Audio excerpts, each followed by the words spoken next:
isolate or to integrate? That's the challenge the Indian government face over the future of a tribe whose history dates back to the Stone Age. The reclusive jarawa people live on the Andaman Islands, but their lifestyle is threatened by poachers, loggers and tourists. I'm Kathy Hearn. On this edition of 101 East, we ask if India can protect an ancient tribe on the verge of extinction.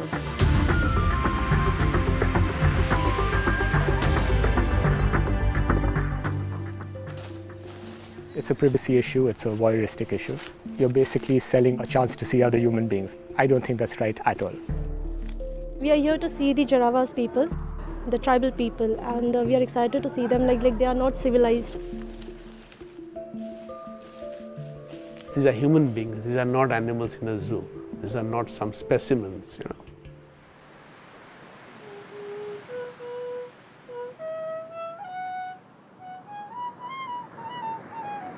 Unspoiled white sand beaches, turquoise water and spectacular diving. It's a holiday maker's paradise, the kind of place travellers like to keep hidden for themselves. But the economy is heavily subsidised, and although the coconuts are local, everything else is imported. I've travelled to the Andaman Islands, an archipelago of more than 570 small islands lying in the Bay of Bengal in the Indian Ocean. Less than 10% of this area is inhabited. The rest is covered by vast tropical rainforests, home to rare and exotic wildlife. It's also home for several Aboriginal tribes, protected for thousands of years by their isolation.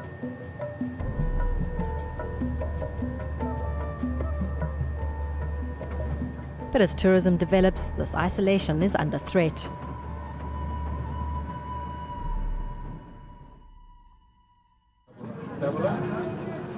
Tour operator Mohammed Sajid runs a company called Andaman Escapades. He's a qualified engineer, but says tourism pays better. Tourism in Andaman is still not an organized sector. People who find an opportunity in doing a business or find an opportunity for getting an earning out of it, everyone joined this tourism revolution in Andaman. Tourists are our bread and butter for us. We need to serve them, but only up to an extent, up to where it's ethical and legal. As our expedition approached the curiously called... The Sanskrit word Andaman means land of the naked people and refers to several groups of Stone Age tribes who populate the islands. One of these tribes is the reclusive Jarawa. It was only in 1998 they first made contact with the outside world. They are believed to be the direct descendants of the first human beings that came out of Africa millions of years ago. They still use a bow and arrows to hunt and gather seeds and berries to eat. Today they live in a 1,000-kilometre square protected reserve in the middle of South Andaman Island. They are totally different from ourselves. They are not developed as we are. So I wanted to see how they are living and what are they doing here. It's 5 a.m. on a Saturday morning, and tourist buses are lining up, waiting to pass through the checkpoint into the reserve. It's a chance for locals to earn some money selling tea and snacks. The vehicles here must travel in convoy. Official records show about 250 vehicles pass through here daily, most of them carrying tourists. This is the Andaman Trunk Road. It's the only road that links the whole of the island from the south to the north for a distance of about 300 kilometers. The problem is, for about 40 kilometers, it passes through the Jarawa Tribal Reserve. Under Indian law, any contact with the tribe's people is banned, including filming or photographing them. But over the past decade, tour operators have used the road to take convoys of tourists on human safaris.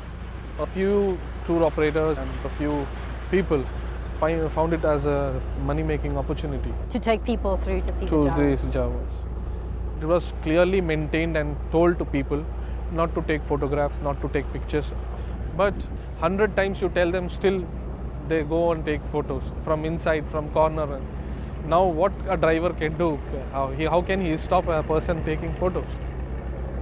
So would you say the tourists then are more at fault? It wasn't the tour operators, it was the tourists?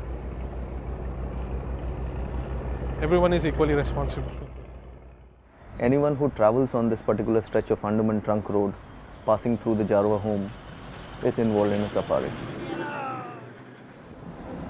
if they get a chance to click a photo of the jarawa, to offer them food or offer them tobacco or things like that. It's like looking at the jarawa as animals in a safari park. They are humans like us. They are not aliens. They are not animals. You just imagine if somebody comes to you and offers you, in fact, not offering you. It's like throwing some biscuits and throwing money and giving you tobacco, making you dance. Tour groups pass through the Jarawa Reserve on their way to visit the limestone caves and mud volcano of Baratang Island. But it's the Jarawa along the ATR who are the main attraction. And at roughly $90 a passenger, it's a lucrative business for the tour operators and an exotic adventure for the tourists. Curiosity. Jarawa, the tribals, we are curious about them. We have heard that the tribals who live here are just as they used to be. There's no change in them. That's why they are worth seeing. I don't know how we stop that, because it's a big something to go home and say, I saw the Jarawas. He says, oh yeah, those guys in the hood. It's going to be like that. People would like to see them. But there are other tribes also which are there in different areas. The problem with this particular tribe is that it is on half an island. In January, a British news report published details of a video that appeared to show police making Jarawa women dance for tourists in return for food. The footage provoked a stream of international criticism, but the local police chief says the response is exaggerated. A lot of it stems from the fact that it is sensational, it is slightly titillating. So, and especially the media channels, they really went to town on it because it made very good PR piece for them. And as a matter of fact, if you noticed, every 5 minutes they were showing that place.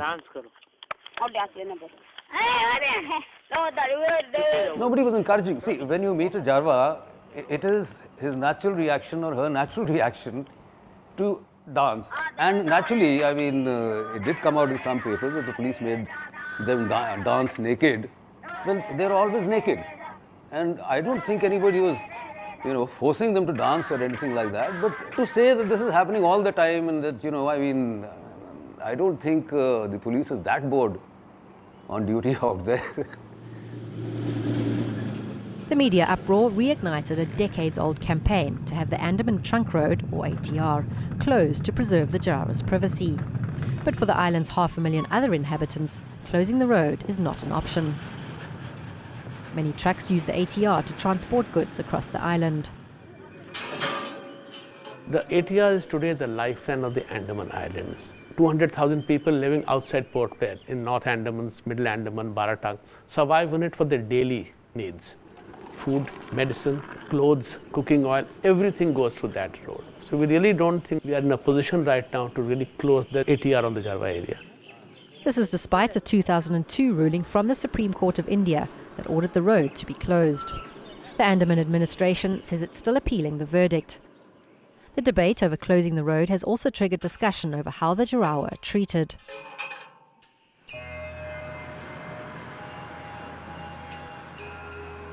When I was a child, people used to tell stories about the Jarawa. Dennis Giles has spent many years fighting for the rights of the Jarawa. I started feeling for the tribe, and the journey started way back in 1999. So this was the first time when I travelled in Andaman Trunk Road. I happened to meet some members of the tribe there. I was really scared because it was like a kind of notion in my mind that okay, they will attack me, they will just lick the arrow and they shoot and it's a poison and people die and they are very hostile, they cut people, they kill people, and all these stories were there. But when I personally, the first meeting, first interaction with them, it changed my mind. Like I really felt like, no, they are quite simple and their brain is like almost like a teenager or little children. So simple, so clean, so pure. Dennis is the editor, reporter and publisher for a local newspaper called Andaman Chronicle. Every night he prints out copies to be sold around Port Blair. He always includes information about the jarawa on the front page.